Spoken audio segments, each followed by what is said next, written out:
What's up, everybody? I'm Avataj, and welcome to another episode of the HLTB podcast. I am joined, as always, by our beautiful co-host, Paula. Hello. And we are going to go through the usual schedule this week of what we've beaten, what we've retired, and what we've been playing. And then we've got a bit of a topic of discussion to dive into about sequels and enjoying them. And then we're going to play our guessing game of guessing the game, where the aim of the game is to guess the game, where Paula absolutely killed it last week and nailed it off the first clue and got a big 3 points. I'm going to try and do the same thing this week, but, we'll see. Good luck with that. So Exactly. An easier one, I think, hopefully. We've got a few interesting games. There's a few games I'd like to hear what Paula's thoughts are. So why don't we start with what you've beaten recently, because I'm interested to hear your thoughts. Okay, so first of all, I was craving for a shorter game, so I went for a short hike. That's the name of the game. I didn't go for a short hike, actually. This is actually a replay, and I have to say there's so much to do in this little game that I took a very different path to get to the top of the mountain that you're supposed to get to. And as always, the game is very, very charming. I went with very crunchy pixels, and you play as Claire, who is kind of like a bird person, I think. And the whole story is that she doesn't have like a phone reception here, so she has to climb this mountain to get it. And not spoiling the reason, because it is part of it is a notable part of the story, so I'm gonna just leave it at that. But the characters in this game are like very charming. It is a very cute and cozy game, one that makes you think of being like in burrito mode, wrap with a blanket wrap around you. And well, the outside is kind of cold and winter, and you're like just warm and fuzzy. That's the feeling that I get from a short hike. You get these golden feathers to be able to glide for more time or to climb the mountain. And the way you get them is like just talk with people and fulfill their requests and stuff like that. As I said, the ones I did on my first playthrough, and the ones I did for my second one, and that was totally unintended, because I was chilling, I was just chilling in the game and running into stuff to do, and it was like, hey, why not? Sometimes it is nice to stop and smell the roses. And I absolutely loved that for that, because I thought it would be kind of repetitive, but it wasn't. Like, I think there are like 4 hours worth of content if you do everything according to how long to beat. I played for less than an hour the first time, an hour and 10 minutes for the second time. And both experiences were completely different. So yeah, this is a game that I think I'm going to replay next year too, because sometimes you just need a little small cozy experience. And for anyone who hasn't played it yet, it is on Game Pass. So if you didn't get it for free on Epic Game, on the Epic Game Store when it was out, you didn't get it on a bundle, you can still play it thanks to Game Pass, which I totally recommend. It is such a sweet game. And if you're also interested, it was the game of the month in August 2021.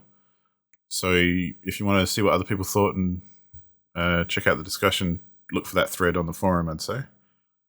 Right, I forgot about that. I think that's how I played it initially. I think it's very most people enjoy themselves. So So yeah, go play it. And the other game that I finished, and I actually 100% at this one, is Lover Pretend. Ooh, nice. I talked ad nauseum about this game in the previous episodes. I'm still kind of salty that the route, the final route of the game, I feel it could have used some more work, though I feel like the length of the route was okay, even though it was shorter than the other routes. Because at this point, Yeah. they were having beaten about that horse about the whole um, dilemma the protagonist was in. And I feel like there was a hey, we can't be together because bullshit. And then they said, hey, we can be together because more bullshit. Which kind of like fell flat for me more than a little bit. Yeah. And since this game was more focused on the pretending to be partners and then actually getting to be partners kind of thing, rather than the story itself, like you don't get that in that route. And for a route that was locked behind the other 4 routes, I felt this is one of the weaker ones. Like you Yeah. don't solve shit that is on the other routes. You do get cameos from all the other characters on this route, but it doesn't feel like as satisfying as the Radiant Shell canon ending or like the final route for Radiant Shell. Mm. I'm still happy I played it. I feel that for those who are wanting to play the game but want to like go with the more vanilla route first, I recommend the first one to be Kamikubo, then Harumi, then Sena, then Nishijima, and then the final route. That makes no sense to you, Josh. I'm sorry. But I'll take your word for it. yeah, it's just like a soft recommend order to play the routes in if you aren't sure where to start, sorry. I'm gonna start doing like a ranking for the routes and characters. Yeah, awesome. So I feel like my ranking is Hirumi. Was it Harumi or Hirumi? I forgot. Hirumi and Sena like for the uh, top pick. Then Riku, then the secret route, then Kamikubo. That is my ranking for this game. So yeah, Awesome. that is. Oh, and also don't unless you really really want that final CG that is like the completion CG, do not do all the endings. There were way too many. There were like 6 endings per character except for the final character. Do the math yourself. I'm not gonna do it. Damn. The one thing that I did appreciate was the extras because not all the Otome games have like extra chapters that are like either from the point of view of the other characters or like an after story, a short after story chapter. This one had that. It was very nice to finish, like rounding out like all the characters. Um, so I totally recommend you checking those out if you play the game because it just adds to it. So yeah, that is it for Nice. what I've beaten. You have 2 very interesting completions there. Yeah. More on that later because I'm gonna intersect in one of those. Well, the first one's a quick one because, like you with a short hike, I've played this before, and after our last guessing game, where the game you gave me to guess was Journey, I went and played Journey again. And it's just as good as it always has been. I think this is... I was trying to think before how many times I've played it, and I think it's got to be above 20 different playthroughs, because I tend to play it at least every 6 months, if not more, just because it's such a familiar, chill experience when, I've done everything in it. I've already got all the trophies, I've got all the collectibles, I've seen everything you can see, I've mucked around with other people plenty, and so playing through it takes me probably about an hour and a half tops, and I can still get all the things I want to get and just see all the things I want to see and have a nice little journey, so to speak. Yeah. But the one thing that the reason I put it on here and I thought it would be worth talking about was this last time when I played it, I'm playing on PlayStation 5 now. I first played it on PlayStation 3, I think it came out on. Yeah, along with like Flower and the other games by That Game Company, as they're called. But so I'm playing on PlayStation 5 now, and when I played it, I met, I think it was 3 other players along the way, which on one hand surprised me that there are 3 other people playing it at the same time as me these days. So that's kind of interesting. But on the other hand, I kind of appreciate that the developers or publishers or whoever's responsible hasn't kind of pulled the plug on the online functionality of it yet, because so many games have that happen. Yeah. And I think it would be a real shame for a game like Journey to lose that, because that's kind of what makes it special. Like, it's a good game anyway, but that's what tips it over the edge, is the online stuff where you meet other people and things. So yeah, that was basically just a nice little couple of hours in the evening one day when I thought I'd just bash through Journey again. It still looks great. It still plays great. I think it's just a fantastic game. And yeah, I think obviously if you haven't played it, play it, because it's great. But yeah, other than that, I had a great time playing a game called Metal Hellsinger. Yeah. Which I believe, Paul, you played the demo of? Yeah, I played the demo of it, and I am very sad because I get very dizzy with this with first-person games.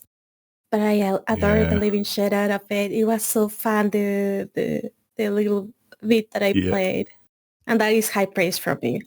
Yeah, no, that's fantastic. And I played this because it's on Game Pass, but by the time anyone's listening to this, it's probably not on Game Pass. Because the reason I played it is because one thing I like about Game Pass is that they have that list of games which are about to leave Game Pass, and they tell you when they're going to be leaving. So I tend to keep an eye on that in case anything pops up that I've been kind of meaning to play but haven't got around to.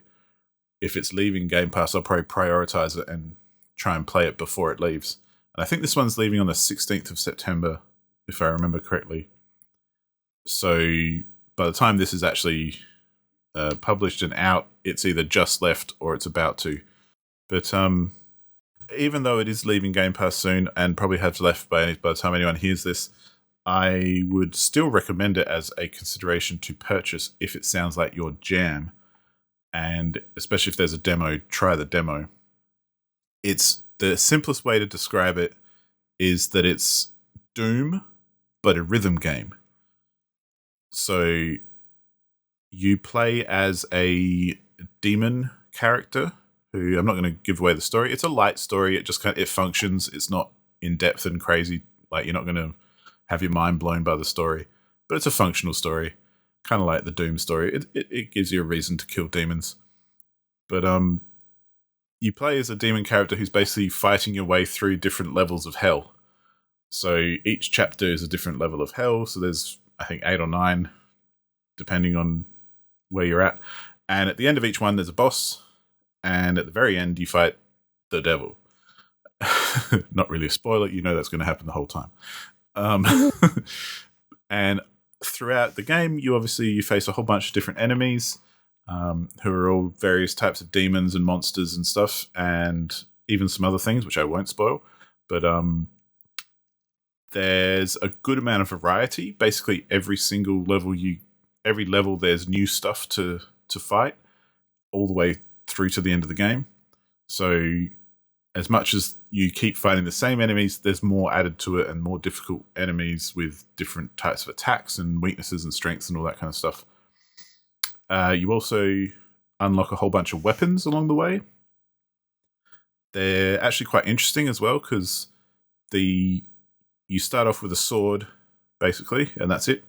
Then you get a skull, which basically shoots flame balls of fire at enemies.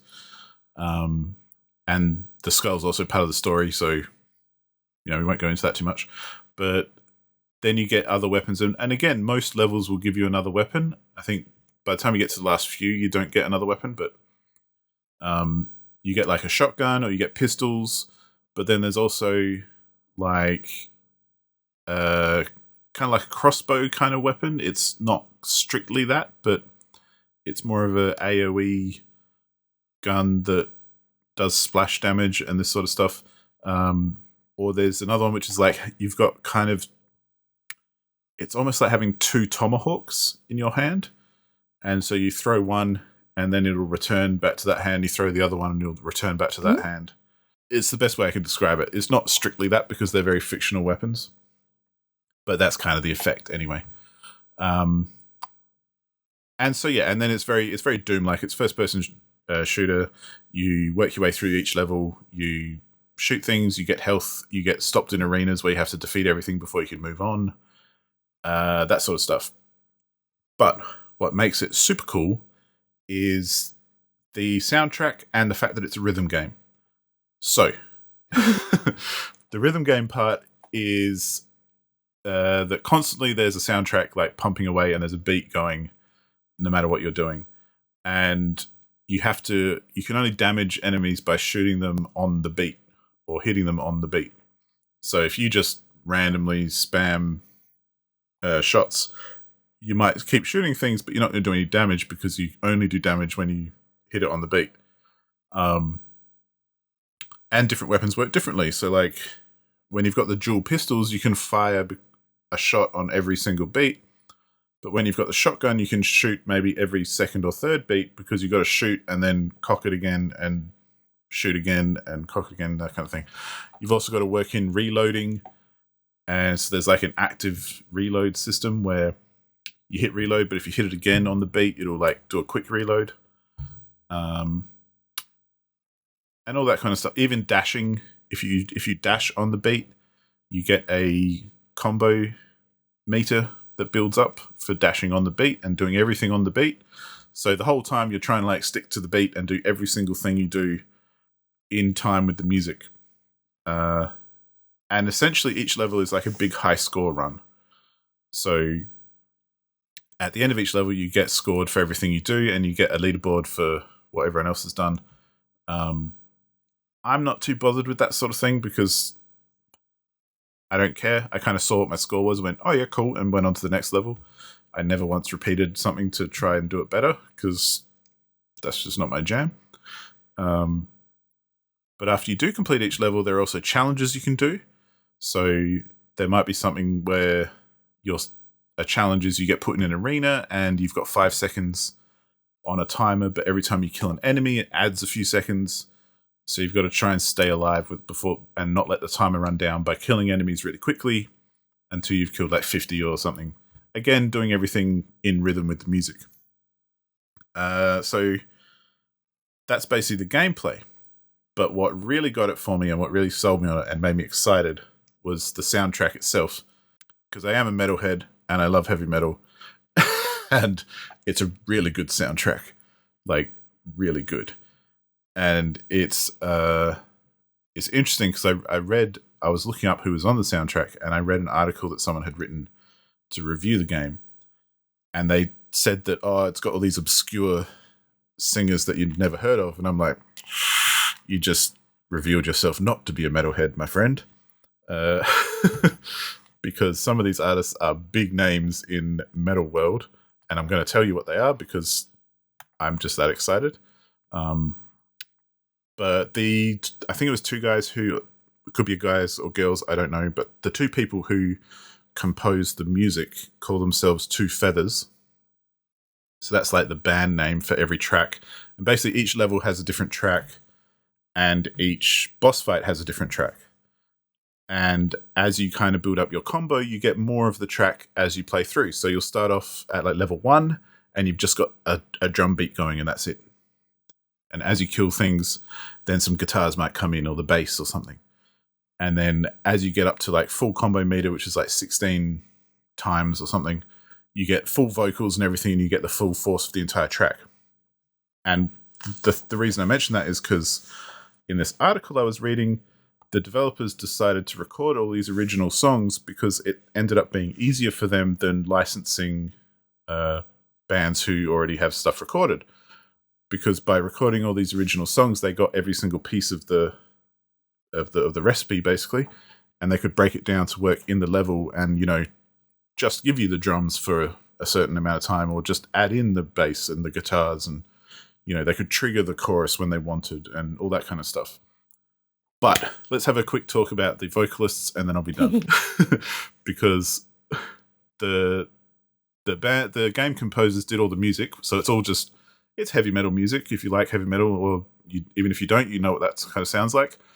It's kind of good, but each track has a guest vocalist, with one in particular being Mikhail Stan from Dark Tranquillity, who I'm a big fan of. Happens to be, he did more than one track because his tracks are not only the theme song for the game, but also the boss fight music. So he shows up quite a lot. But then the rest of them, who, granted, if you're not into heavy metal, I guess you won't recognize a lot of them, but these are very exciting names in my world. So there's Alyssa White-Gluz, who was originally in a band called The Agonist, who is now the lead singer for Arch Enemy. And Arch Enemy are a huge band in the metal world regardless. There's Tatiana Shmailuk from a band called Ginger, who are a Ukrainian heavy metal band, who have gone viral recently because of perhaps the whole Ukrainian situation. I don't know, but they're a very good band. There's Matt Healy from Trivium. Maybe I'm showing my age a bit, but Trivium were massive when I was younger. There's James Fortin from Black Crown Initiate. There's Bjorn Strid from Soilwork, who are amazing. There's Randy Blythe from Lamb of God. There's Dennis Lixon from Refused and Invasion. And in the final level, there's Serge Tankian from System of a Down. I imagine if you haven't heard of any of them, you should have heard of System of a Down. Yep. Because they're probably the most well-known band of the list. But for all the metalheads out there, I'm sure there's a few names in there which get you excited.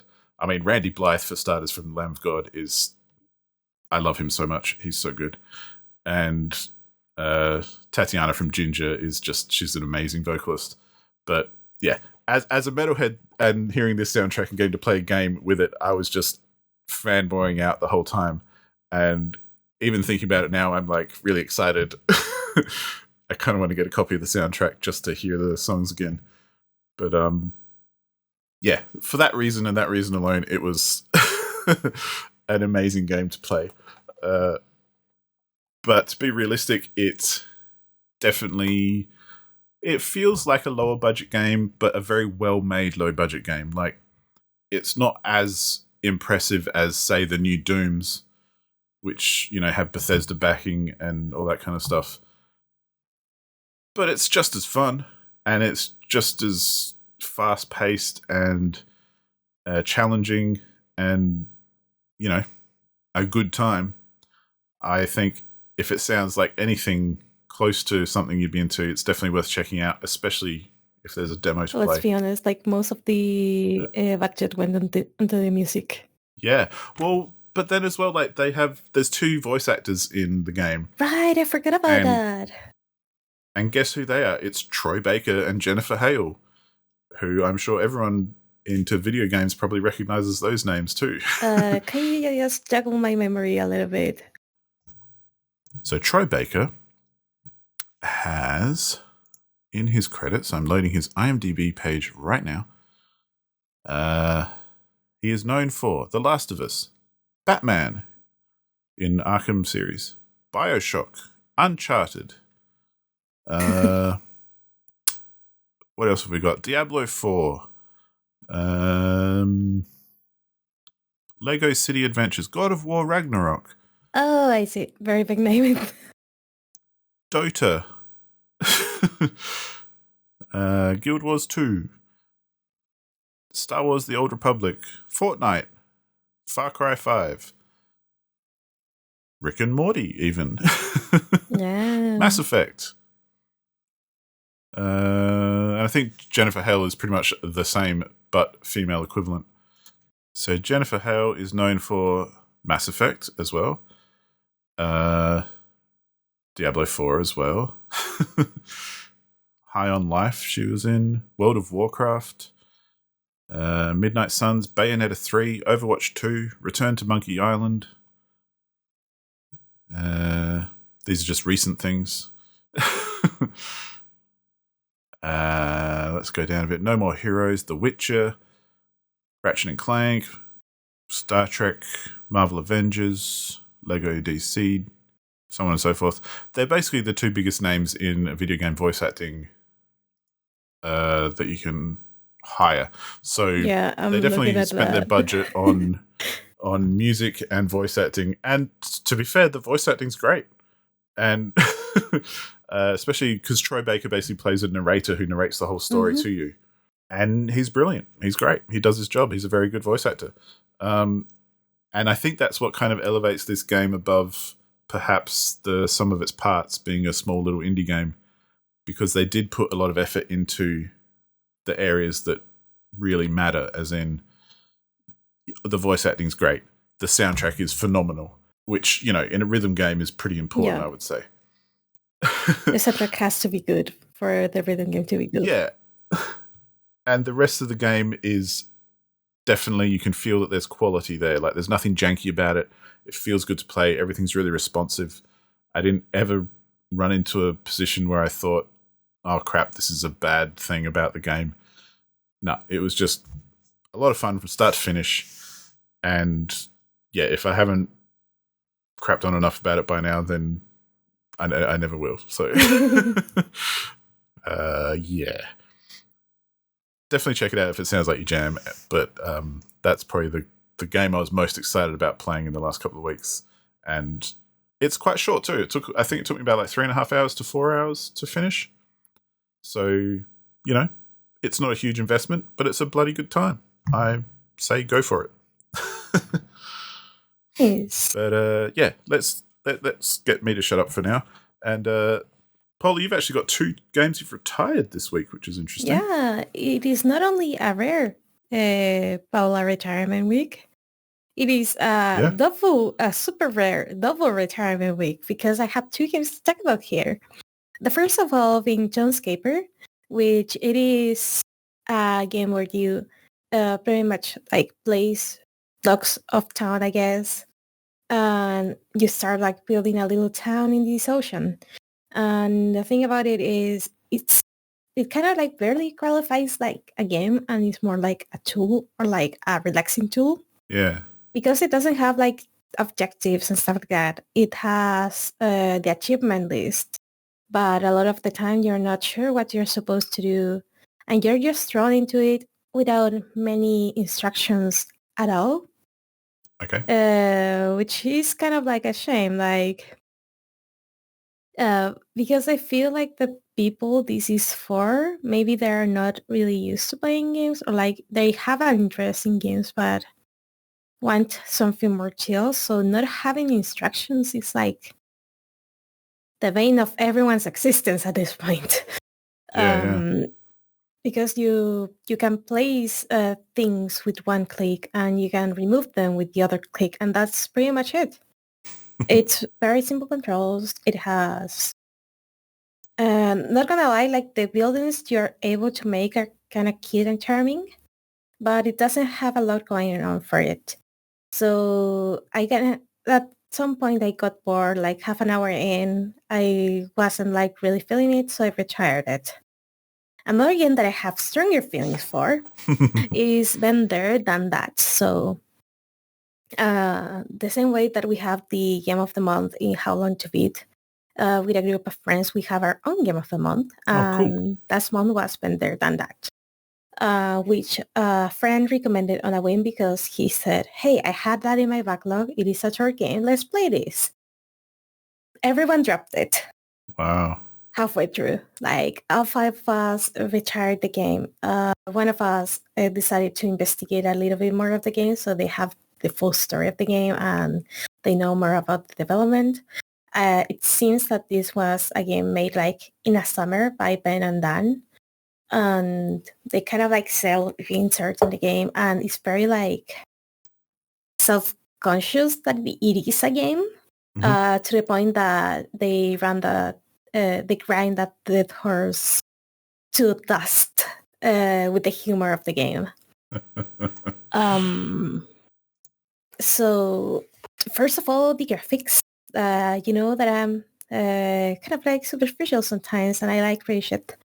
This game was not pretty. It looks like made like in MS Paint, and I know it was a very conscious decision made by the developers because I know they can do art.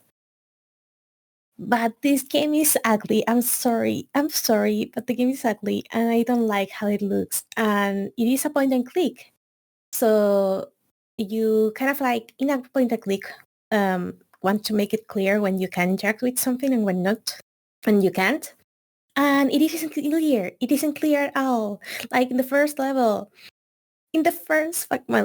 there's like a prologue that kind of like sets you up for what you can expect. And I appreciate that because if I wasn't playing that for the game of the month and try to be able to comment on the game, I would have dropped it like right there and there. But since I had to give it a chance because it was a recommendation from a friend, I went a little bit further and I had to use a guide because they mentioned like a window, like let's open a window, and I couldn't find a fucking window anywhere. And it was like behind a poster. And I'm like, who in the fucking mindset would realize that that is a window? And the story of the game is that they're like just chilling in their apartment and they get abducted by aliens. And then they have to escape the alien airship to get back home. I didn't get back home, obviously, because I retired. And I don't know, there's something about the logic of the puzzles that doesn't quite click for me. And I play Rusty Lake. I like Rusty Lake has a very out there logic, but like in their insane little world, it makes sense. I feel like the logic of this game doesn't make sense in their own world sometimes. Like it just goes out of the way to be extra.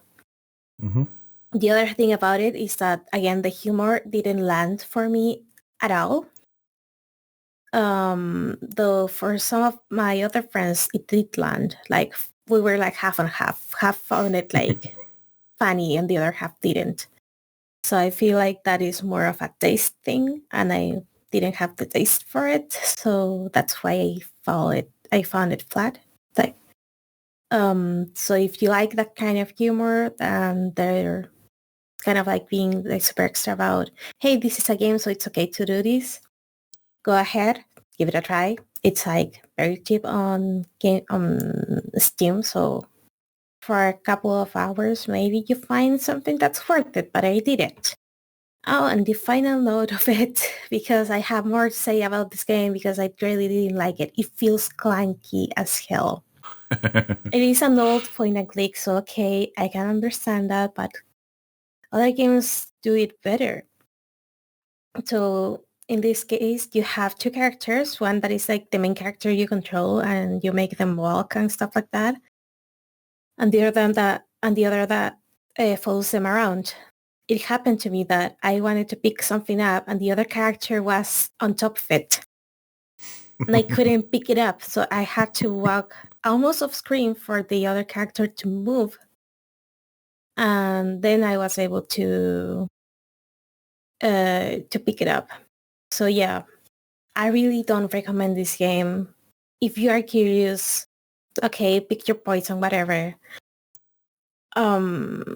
but I really didn't like it. I rather play things like the Rusty Lake games or like something Scarlet, which I forgot the name of the game, or any other point and click or such hidden object games. Like there's so much more that is better.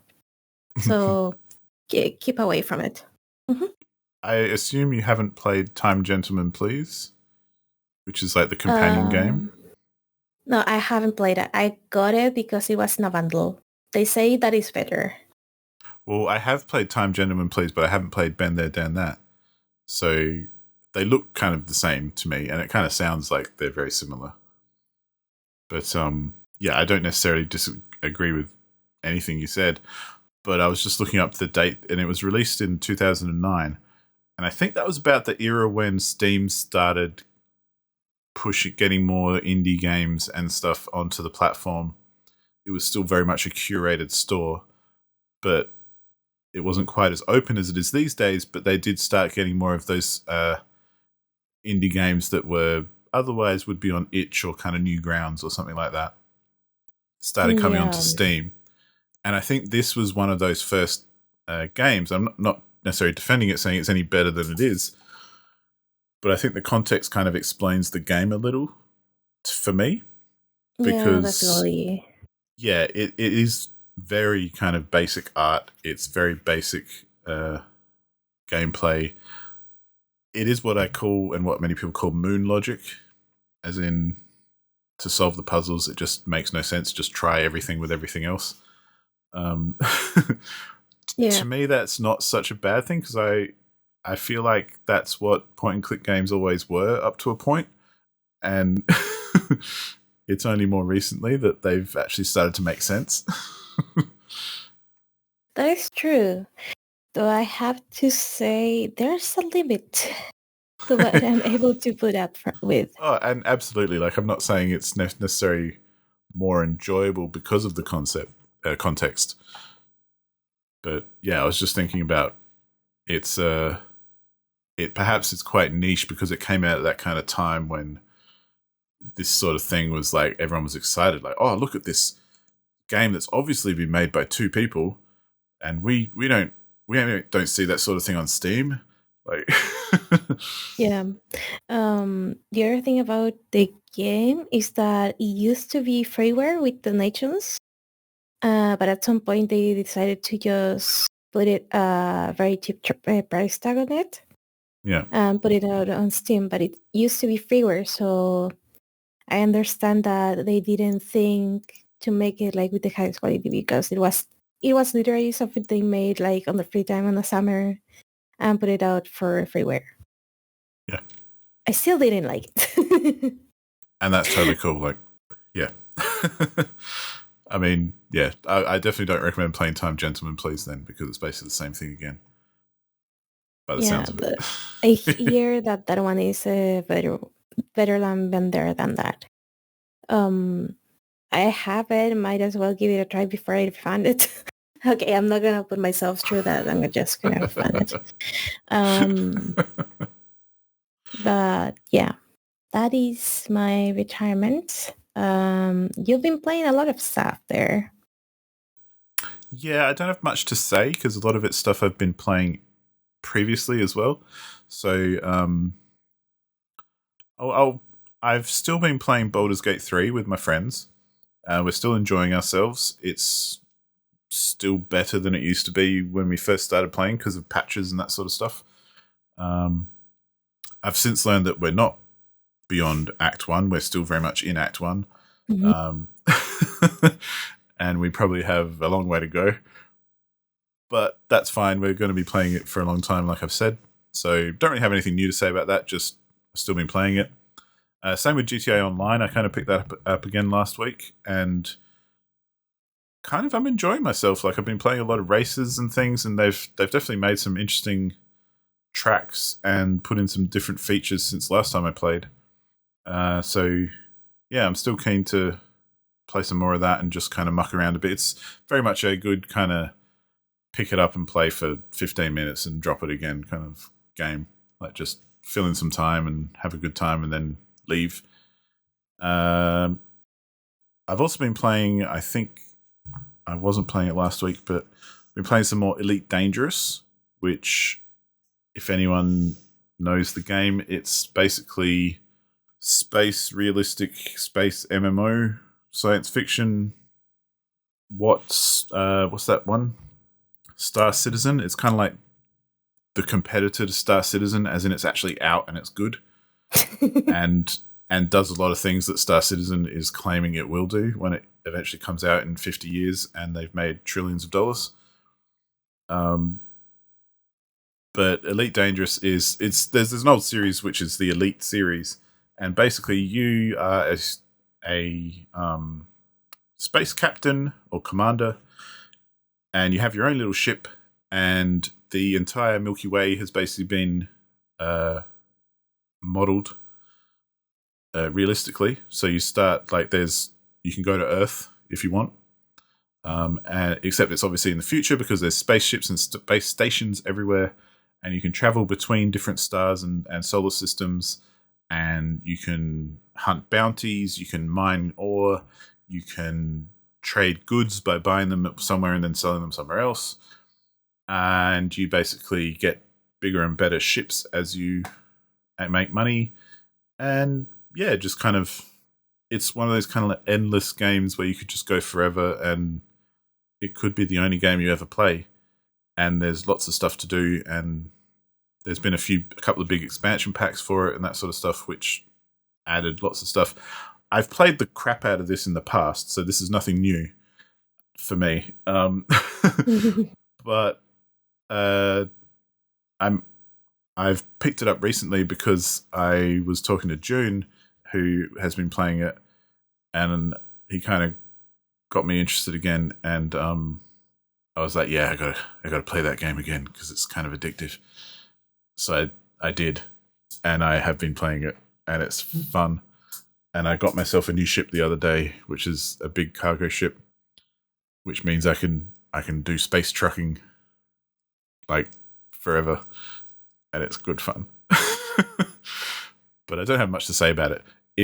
I'd say if anyone wants like a space sim experience, this is definitely one to check out because it's so good as far as quality and realism too. Like it's obviously it's science fiction because you're flying around the universe in spaceships, and you can literally go to the other side of the galaxy if you want.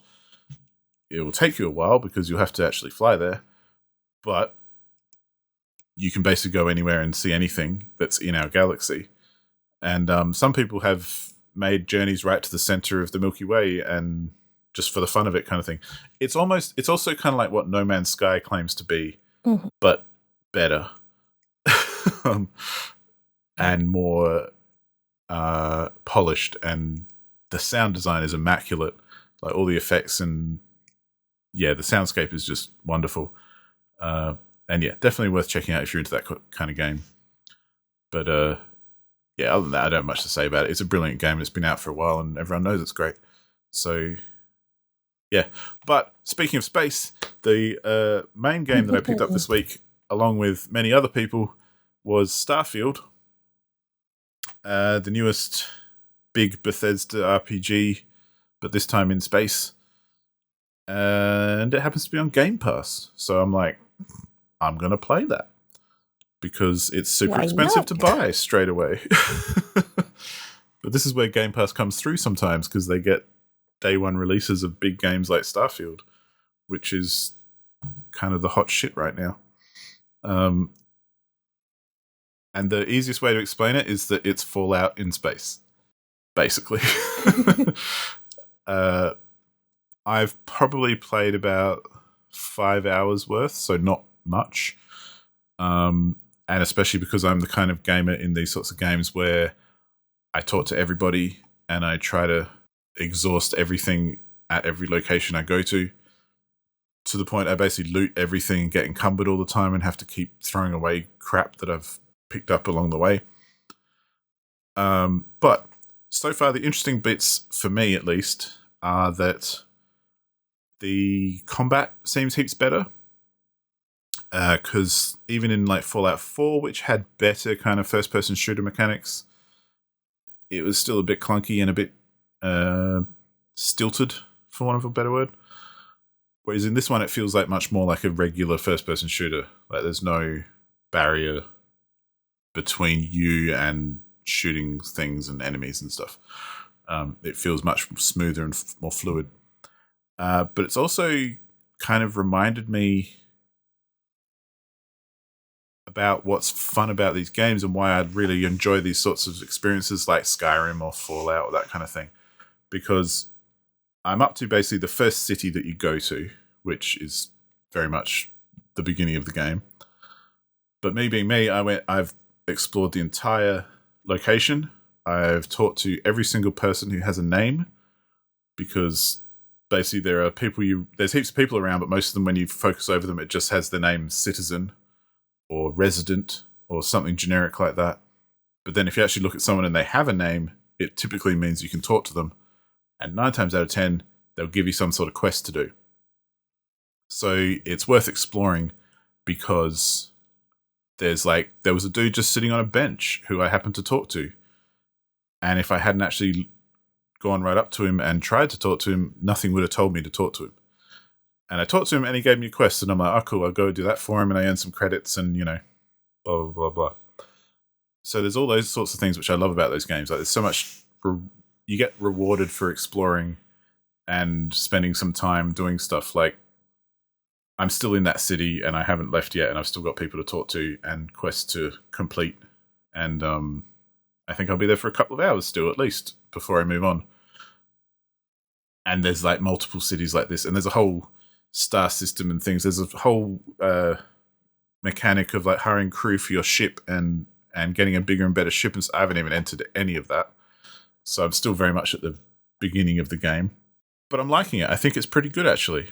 And one trouble I had was when I very first started playing it, and there's actually a bit of a story to this, so I'll try and make it quick. It's a 140 gigabyte download. So let's just let that sink in, that today, these are the days when you get a game and you have to download 140 gigabytes. God damn it. Yeah, I think it's the largest one I've downloaded to date. 140 gigabytes is what I have available in my hard drive. Well, this leads me to my next point. I downloaded it, I installed it, I checked that my computer meets minimum specs, because, parts of my computer are getting a bit old these days, so you never know. But yep, I can play it, it's all good. I load it up and the thing runs terribly. Like, I'm getting like 3 frames a second and complete freezes. It didn't crash, but I'm hearing people talk, and then 5 minutes later, I see them talking to me. And yeah, it's just awful. So then I, got on the internet and said, how do I make this perform better? And a lot of people online are complaining about performance issues, because essentially, not to get into it, but they partnered with AMD instead of NVIDIA. So they've got stuff that's suited for AMD cards, but not like DLSS and things which are suited for NVIDIA cards. So if you have an NVIDIA card, like most people do, then it's not tailored for you, even though it still works and all that kind of thing. But the one thing that I noticed, which is the first time this has ever happened to me, was that they recommend as a minimum spec that you install it on an SSD. And I hadn't. I had it on a regular old hard drive that's a fast hard drive, but it's just a regular old spinny hard drive. And I thought, I'll see if that makes a difference. So I moved the game to, I happened to have an SSD which had about 150 gig free, and now it's taken up by this game. But that solved all my issues. So for whatever reason, it just wasn't being able to load everything quick enough by not being on an SSD, which is interesting, I think, just as a thing. I don't think it's bad or good. It's just that's the way the world is these days. But I've never encountered that as a problem before, of not having something installed on an SSD. So I guess when I buy a new hard drive, I'll make sure it's an SSD, just because that seems to be the way things are going. On top of that, Todd Howard, who is Mr. Bethesda, as we know, Well, I think this is an interesting thing because he did an interview with, I think it was with Phil Spector, but Todd Howard was the one who was quoted. And I think it was with GameStop or something. And the interviewer asked him, there's been heaps of complaints about optimization problems with Starfield and all this kind of thing. And good old Todd Howard being Todd Howard, his response was something like, no, it is optimized, just upgrade your PC. God damn it, Todd Howard. And I was like, yeah, good on you, buddy. From the authors of this is a game that this is a feature, not a bug. Yeah. But it's like, fair. Part of me was kind of like, hey, maybe there's something in this. Because I come from the era when Crysis came out and no one could run it. If you wanted to play Crysis, you had to get a new PC. And that's how they released it. And that was true for pretty much everyone unless you had a top-end PC at the time. And it was, that's why there's a meme or a joke these days of, can it run Crysis? Because basically when Crysis came out, if you could run Crysis, you had a top-end PC. Mm-hmm. Anyone else couldn't run it. Or like when Doom 3 came out, I remember my PC at the time, I couldn't run it. The only way I could get it running was by putting on the very lowest settings, and to the point everything was just flat textures and it looked like a tech demo, and I got about 3 or 4 frames a second, and so it wasn't playable, but that's the only way I could get it actually running on my computer, which was, fine at the time. But I feel like it used to be more of a common thing back in the day that games would come out that you couldn't play way more often than they do these days. I feel like there's an expectation these days that every game that comes out should be playable by just about everyone. And yeah, I just thought that was an interesting kind of little quote from Todd Howard there, basically saying, suck it up and get a better PC, which I think there's probably a little bit of truth in that, but there's also, from what I've Googled and seen, there are lots of optimization issues. So, yeah. And because they do a weird thing in Starfield where, because I was looking through all the settings, obviously, when it wasn't running very well. And this will be my final thought, I promise. But they do like upscaling and super sampling and stuff of resolutions and things. Like there are settings in there for, I want it to be this resolution, but render it at this resolution and then rescale it so that I can see it at this resolution. And I'm just like, why are you doing this? Why not just, my monitor is 1080. Give me a 1080 resolution and leave it at that. Like, I don't need you to render like a 4K res and then downsample it to a 1080 because it makes very little difference to me.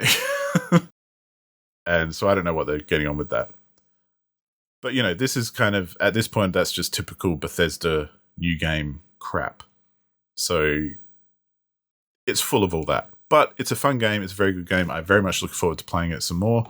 It's definitely the kind of game I'm wary of because I turn it on and then I look at the clock and 2 hours have gone by.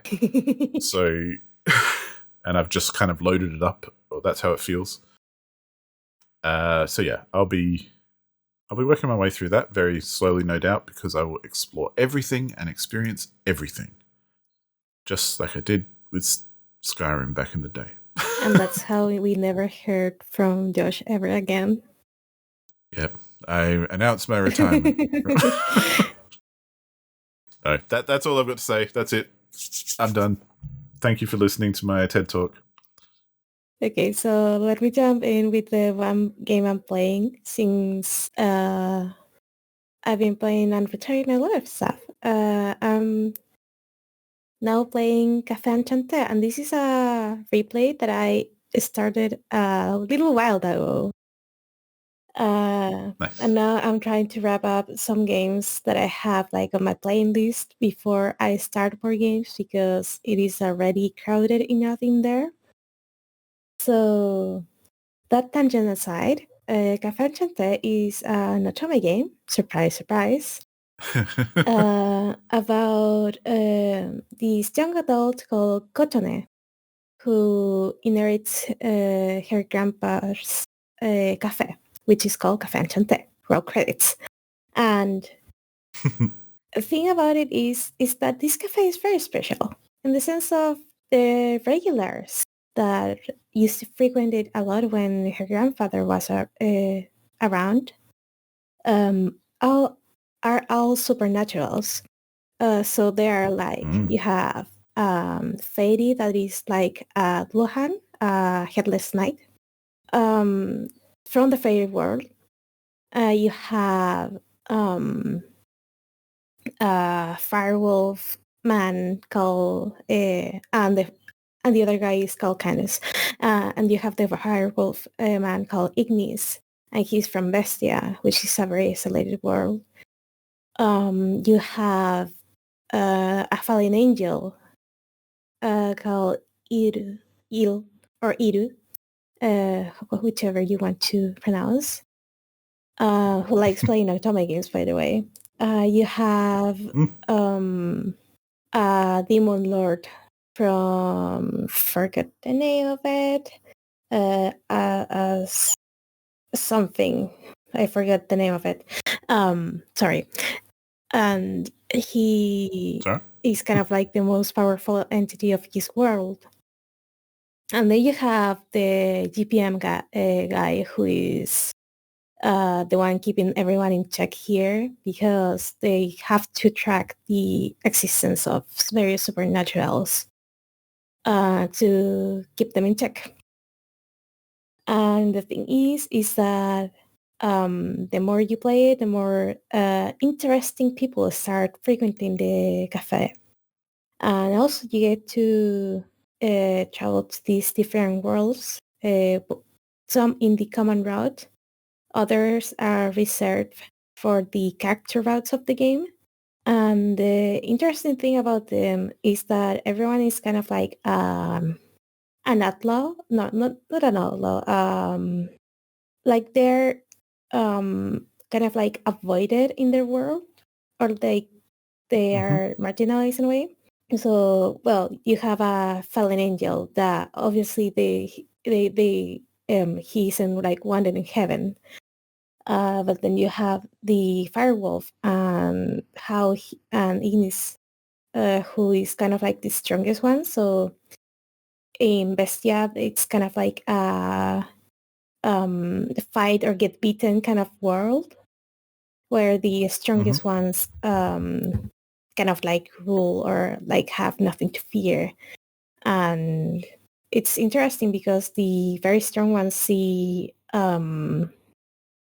Ignis as a softie who isn't supposed to be the strongest one because he doesn't kill, while the weaker ones see him as a monster because he's like totally someone who's way too violent and shouldn't be near them because he's scary. And you have the Fairy of Death, who, by the way, in Medio, that is the world of the fairies, they don't die, so the concept of death is even more scary in a way. So you have the Fairy of Death here. Well, the Demon Lord, he doesn't have anyone to chat, I guess, or because he's feared and respected and stuff like that. So everyone is kind of like they kind of like stick like a sore thumb in their own world. So they're like a bunch of misfits that happen to meet each other in this cafe. And the reason why they are able to travel there is very interesting, and I'm not going to spoil it. But the overall lore and the story of the game is really interesting, in my opinion. The localization is a bit rough around the edges. Like, I didn't notice the first time I played it, but I am noticing now. But overall, I feel like the story is very enjoyable, and the characters themselves are all interesting in their own way. There wasn't like a boring route that I didn't want to play in here. Like, they all have something to offer. Cool. So yeah, I still in the Common Route chapter 8. This is the last Common Route chapter, which, by the way, it could be a route by itself because holy crap, it is long. And it has like a very action focused kind of like ending to the common route, which it could be like its own thing, but it isn't. And I appreciate it for that because I get to see more of everyone. And it is, as always, one of my favorite tropes, the new family trope. So if you like that thing, go nuts with this one. So yeah, Café Enchanté. It looks like a happy-go-lucky place to be. And it turns out it is a game that will shred your heart to bits if you're not prepared for that. Oh no. Yeah, prepare for me to be crying in the next episode. Like, it is beautiful, but it is sad. But I like it. But it makes me sad. So yeah. And that's it for all the games that we've been playing. So now I think we could jump into the topic, which once again came from this brain. So the question is, what do you do when a game that you're looking forward to is a sequel to a game or a game series? It is a question that just popped into my mind when I was thinking, hey, I have so many Atomic games to play and I really want to play this one, but it is a sequel. And I remember nothing about the first game. So yeah, I'll let you start. No, please go for it. What do you do in that kind of scenario? Because I'd be interested to know, because I'm kind of a bit all over the place with that sort of stuff. For me, it depends. Like, it depends. I am slightly kind of like a psycho maybe, and I like to play. I try to prepare myself by maybe playing all the series beforehand, which has never worked and never will, but it's fun to try anyway. So I haven't played like the modern Final Fantasy games, for example. I played 1 and 2.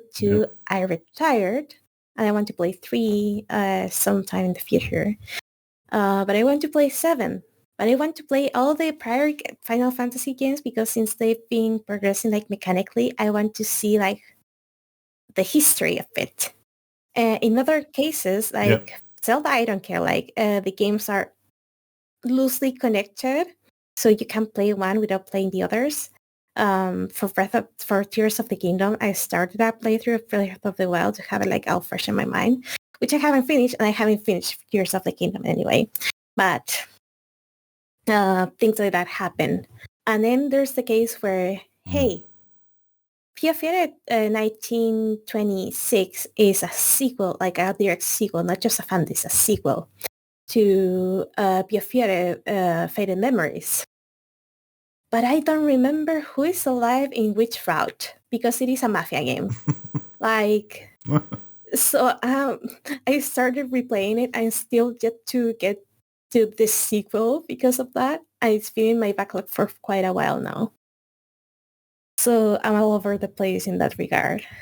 I think of more examples while you talk. So what about you? Yeah, I mean, for me, it kind of depends. It depends on where I'm at and where the series is at. So I tend to, if I want to play a game that's in an obvious series, I'll usually try and start from the beginning and work my way through. I don't like jumping in at like the third Mass Effect game or something. Like I started with the first one and played the second one and then the third one. And even like I don't think I played those until Mass Effect 3 had came out. Just I don't know why I'm thinking Mass Effect, but whatever. Or a good one's The Witcher, actually, which I haven't. I really want to play The Witcher 3, but I'm kind of working my way through The Witcher first, which is a bit of a struggle.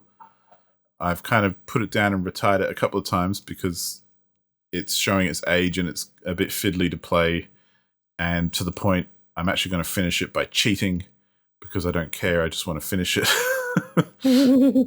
But I'd rather do that than not play it. You know what I mean? Quick question. Is The Witcher 1 the one with the fan, like, sword animation where it's like playing with the sword like on the top of their head. Yeah, and it's got like the timing based stuff where you're meant to attack on kind of a bit of a rhythm, and he kind of like throws it over his head and stuff and does these cool moves. And it's an interesting game. Like, I like it, but it's just the thing that stops me from playing games like that are usually age related things, where especially with controls, I think we've spoken about this a little bit before, but I find that controls are the big thing that ages a game the most for me anyway. Like, I don't mind old crappy graphics. I don't mind old systems that have been perhaps improved or just ideas or whatever, but clunky controls that I can't get my head around are probably the biggest barrier for me with playing an older game. So typically I'll try and play through an entire series from the start if I know I want to play the series, even when I'm struggling like I am with The Witcher. Like, I haven't played it for a year at least, because whenever I think about picking up again, I'm like, oh, okay, I need to do this, but I don't really want to. But I want to play the story, and I want to play the throughout, because it's such an RPG and all that kind of stuff. Like, I want to play the experience, and then I want to play the second one, and then I want to play the third one, having known all the history and everything. Like, I haven't even watched the TV show or anything yet, because that's kind of in my mind. I'll play the third one, then I'll watch the TV show if I'm still interested. So I don't even like doing that stuff where I watch stuff out of order, even if it's completely unrelated in that sense. But then again, if it is a series that either isn't as related, like Final Fantasy is a good one, I think, where you can kind of play them individually and they're not related story-wise. Mm-hmm.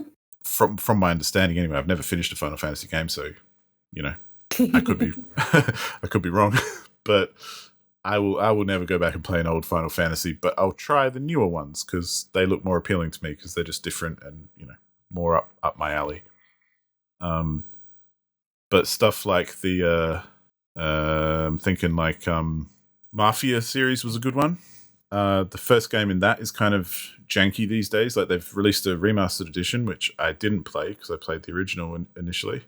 And that was a bit of a struggle because it was kind of like playing GTA 3, which is a bit of a struggle these days because it's very, very dated and the controls are kind of weird in it. And yeah, it's a weird game to play when you're used to modern games, I guess.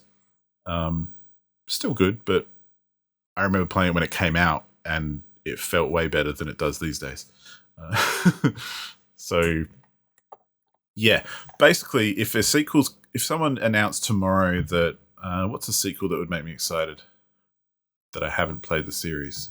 Well, I mean, if someone came out with, say, a new game in the BioShock universe. I've played the first two, but I haven't played Infinite. But I've played the first two. I played the first game a few times because I like it, and I've played the second game through once. I don't know if I'd play them again, but I'd want to play Infinite before playing a newer one. Even though those games are only tangentially connected, especially like something like Infinite, which kind of stands on its own as far as I understand. I think there is a bit of connections, but that's kind of like spoilers that I don't even know what they are. But yeah, there's some kind of relationship between it that ties all the games together, but ultimately they are separate games. But yeah, I don't know because I don't know what I'm talking about because I haven't played it. But but in that instance, I wouldn't go back and replay the entire series. I'd probably just go back and play Infinite because I haven't, and then play the new one. Whereas something like The Witcher, I feel like it's a story that's started at the beginning and goes all the way through to the new one. So I kind of want to play the first one, even though I've been told I can just pick up The Witcher 3 and it's okay. You can get by and you don't need to know anything. But I find that the not needing to know stuff but kind of doesn't weigh as heavily as wanting to know stuff. Like, if there is a series of games that is a big story, I want to know what the story is. Even if you can get by without it, I still would rather know it. Yeah, and sometimes there's like, even if it's not story related, there are hints to the previous story. So that happened with Psychedelic of the Asian Hawk, which I made the previous podcast host play. And I forgot they had so many references to Black Butterfly, which is the first psychedelic game. So even though there's like a concept that is the same and they're not really related, they are related. So that hindered the enjoyment of the game quite a lot. Well, I think because there's also like in a lot of, I guess most of the series that I think of are mostly have some sort of RPG element or some kind of ongoing story that at least they've built a universe where the game takes place in. Even if it's not related to the previous game directly, it's still in that universe. And I feel like I have a much better experience and a richer experience if I've played the previous games to then bring that into the new game, even if the new game is completely different. Kind of just because I think Bioshock's a good example with that, where I know playing Infinite, I've seen heaps about it, I know a lot about it and all that kind of thing, even though I haven't played it, but I've just been around long enough. But even though it's different to the first two games, I feel like having played the first two games kind of will give you a better introduction or appreciation of the next game. Kind of like playing Fallout games. Like, you can play any of the Fallout games on their own, and they don't need the previous ones. Like, the story doesn't relate. It's usually repeating the same story, really. Like, nuclear bombs go off, you wake up later. Cool, that's how all of them start. But having played previous Fallout games, you kind of get a better appreciation of the newer ones and what's going on and what they've done differently and how they've changed and that sort of thing. And I think that even contributes to your appreciation of the game itself. Otherwise, you're just kind of going in blind, which is fine if it's like the first thing, but when it's a whole series and it's a whole legacy and it's an entire universe, it's like watching Marvel movies. Like, you can probably watch them on their own, but you're going to miss a whole lot if you don't know the series. And yeah. Yeah, though there are some series that you really can enjoy without. Tell me you didn't hear about. There was some tooting. Yeah, that's the trash track. Oh my god. We have to power through this because they're gonna take a while.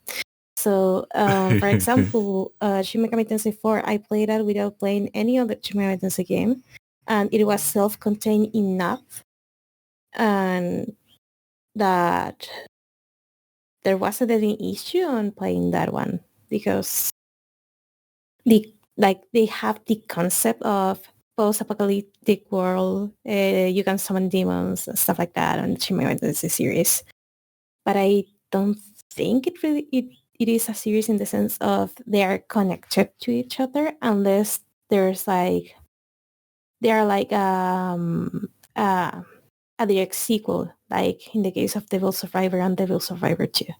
Well, it's like and that's why I think the big difference is, like, if it's a continual story, then I definitely want to play the whole series. If it's not, then maybe depending on how interested I am in the previous games, I'll play them, but otherwise I might just skip them anyway. Yeah. But knowing me, I'd probably end up playing them because that's just what I tend to do, is I like to start from the beginning. Yeah. And I kind of do that with everything, like even TV shows. One of the classic ones is, just as a TV show, as an example, is Black Mirror, the TV show, where, you don't need to have seen anything in order. You could watch the whole thing out of order if you wanted to. Yeah. Not me. I have to watch them from episode 1, then episode 2, then episode 3. Like, that's just how my brain gets happy. So yeah. I haven't watched that one, but I'd be the same. Like, I couldn't watch it out of order. Like, even if there's supposed to be story where the prequel explains the thing better than the actual original game, the release order is also important to me. I agree. Well, I've been doing that with Halo, actually, because I've been playing Halo the Master Chief Collection, which is all the Halos, or at least I think up until the most recent one, whatever that is. I'm not that familiar. But I started with Combat Evolved, which I think is chronologically the second game, but it was the first one ever released. So that's why I started with it, because I think there's another one, maybe Halo Reach, I want to say, is like a prequel, and it's all set before the events of the first game. But that one was released like 4th or 5th or somewhere like that, so I'm not going to play it first. I'll play the first one first that was released first. I want to experience it as everyone else did, basically, not some retro changed out of order thing. Like, Yeah. Yeah, for better or worse too. Like, you know, maybe it is fun to do the newer one first or something. I don't know, but it just feels wrong. Yeah, definitely. It happens to me like with the science adventure series that I'm playing Chaos Head first. Even though I already play Steins Gate, but I want to go Chaos Head, Steins Gate, Robotic Notes, Chaos Head, Steins Gate, Robotic Notes, because that's how it was released. And it shows because of the like little winks that they give you like in each game of the prior release game. Yeah. So yeah.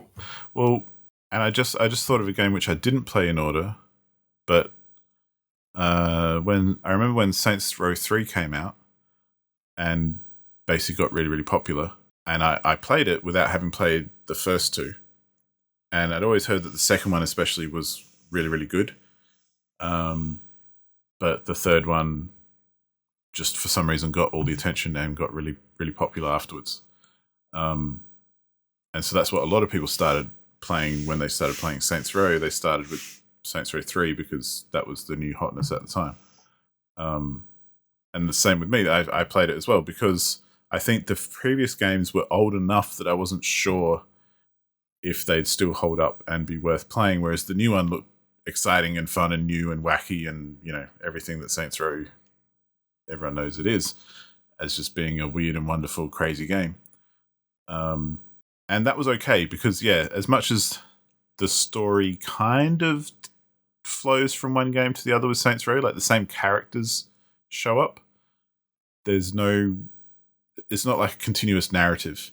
So you can play each game individually, and it helps if you played the previous games because you know the characters better. But that's it. There's no story link or anything. It's just sometimes it's even like the same characters but in a totally different scenario. So yeah, it doesn't matter so much. But I did, after playing Saints Row 3, I did go back and play Saints Row 2, and I haven't played the first one because apparently that one isn't that great anyway. So I've just never bothered, and it's old enough that it's kind of like, it's too old to be struggling with. Yeah. And because it's not part of the story, it hasn't got that pull for me. It's more like, yeah, I'll just keep going with the new stuff.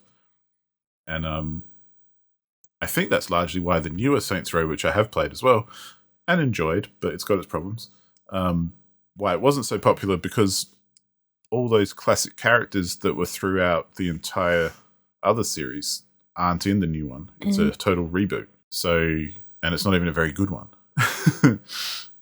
So it's kind of like, it just doesn't really hit. But yeah, I'd say if you're ever going to play Saints Row, start with the earlier ones. Yeah. I'd say probably start with 3 or 2 even, but yeah, don't bother with the new one. So yeah, I think it depends on it. Like a lot of things, it depends on how tight something is with a story. Like if there's a lot of story and a lot of history and a lot of character kind of development in a previous game that those characters are then in a newer game, I probably want to play the previous game. Definitely. Yeah. So I think that's everything we have to say in a very rare podcast consensus. Pretty much. Let's jump to guess the game, where the aim of the game is to guess the game. To guess the game. So this time around, the aim of the game is to get the title right. Get the title right, yeah. If we ever can. So I have something for you this week. I almost said the name of the game. Yeah, what was it again? The game you picked? It is a game. Okay, so for the first time, I guess. It is... oh my god, where is the time? Where is the time? Okay, for reference, this is a game with a main story of 1 hour, maybe. Ooh, or interesting. As an average of 1 hour. And the first comment says, multiplayer with a friend. Multiplayer, you say? And it's an hour. I mean, it can't be Journey again. But No, it cannot. Multiplayer with a friend, an hour.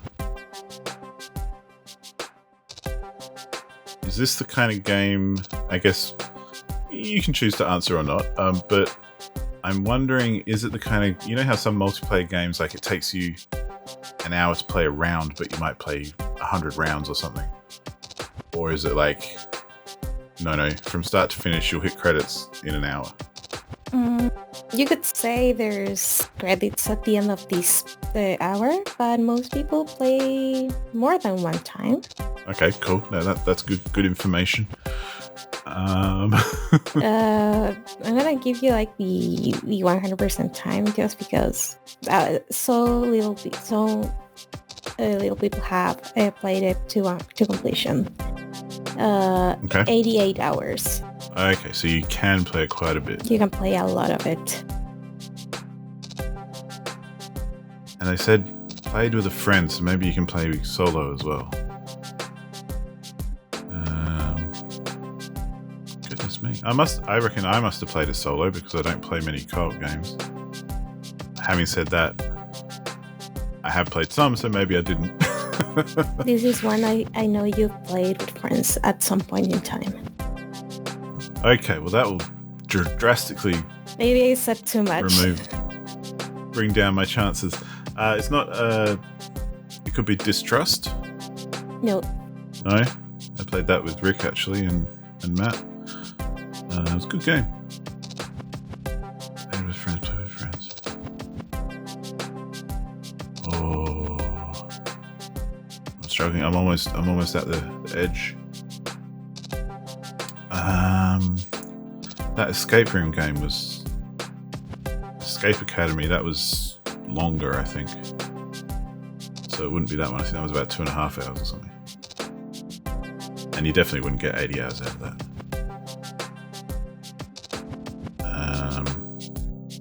It's not something like played with a friend for an hour. I mean, you could do co-op in like Binding of Isaac. Probably finish it in an hour. It is not. By the way, I'm stumped.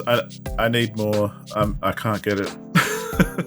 Okay, so this one is kind of hard to say which one to give because one it says too much and the other one I think says too little. I mean, go with a blank if you need. Yeah. Went to blank with name 1, name 2, and name 3. Okay, so went somewhere with 3 different characters, basically. That's what it sounds like to me. Holy moly, I'm gonna kick myself when I find out what this is, I bet. Went somewhere with some... I can give you the initials of the character names if you want. Yeah, go on. I'm not so good with names anyway, so... Okay, went to blank with V, S, and D. V, S, and D.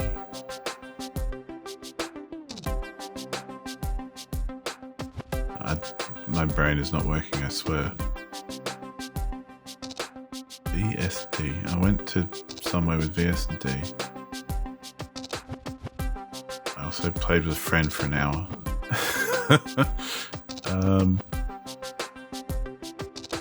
My mind is a big empty landscape of nothing. I'll give you an extra clue. It is up to 4 players. Up to 4 players. It is usually better played with friends. but you can do it in like an hour. Because when you say 4 players, I start thinking of things like, Divinity Original Sin or like Vermintide, which I played recently, or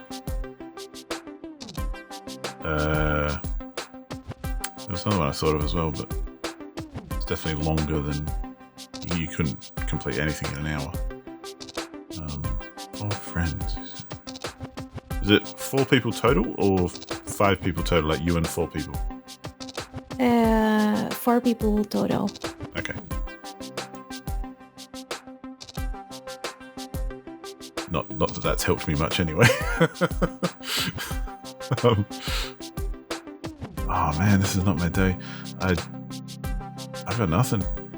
Yeah, I've no idea.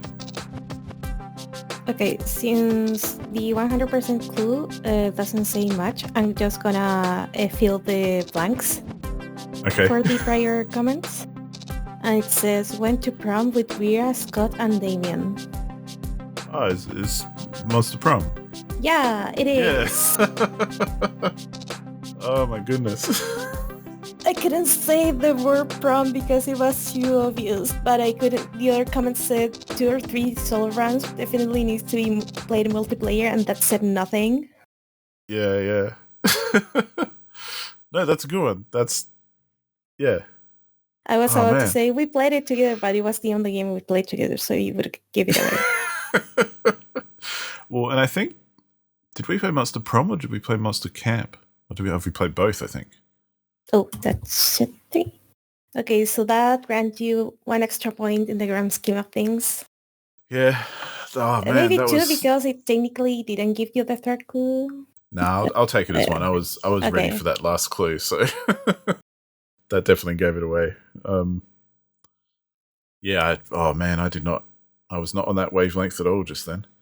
But no, Monster Prom, good game. Yeah. Yeah, I think that's the times really threw me on that, because I can see how you could spend like 80 hours if you wanted to, but I imagine most people wouldn't. Play it for a couple of hours and call it a day. Yeah, I definitely didn't spend that long on it. I played it a couple of times with friends and then a couple of times on my own, and I think that's that. Yeah.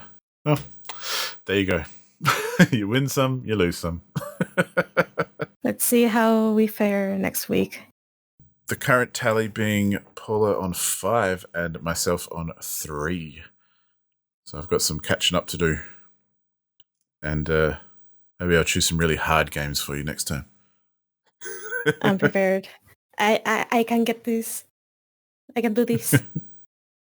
Nah, we'll stick to the random. We'll keep it honest. Yeah. But yeah, I think that pretty much does us for this week. Mm-hmm. Yeah, just a bit of a quicker one today, which was kind of nice. Yeah, thanks everyone for watching, listening, using your ears and your eyes, and playing along with us. As always, feel free to drop comments on Discord or in the forum if you feel the need.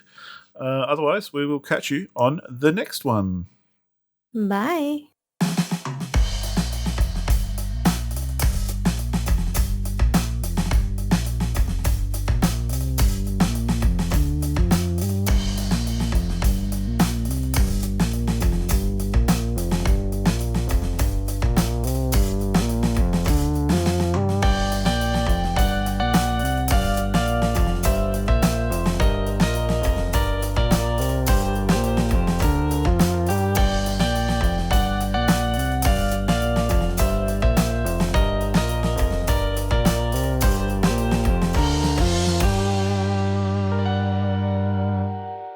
God damn it, Todd Howard.